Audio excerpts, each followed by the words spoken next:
السلام عليكم.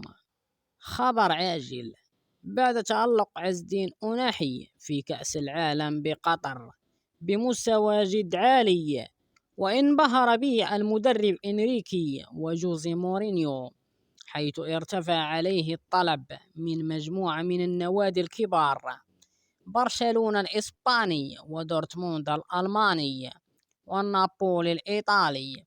واليوم خرجت صحيفة الماركا الإسبانية تؤكد خبر اقتراب النجم الوسط المغربي من فريق النابولي الإيطالي، بحيث أن العرض المقدم من هذا الأخير أعلى قيمة من عرض برشلونة وعرض الدورتموند، ولذلك من المرجح أن نشاهد الأسد المغربي في الدوري الإيطالي الموسم المقبل، ونتمنى له حظ سعيد في مسيرته الكروية.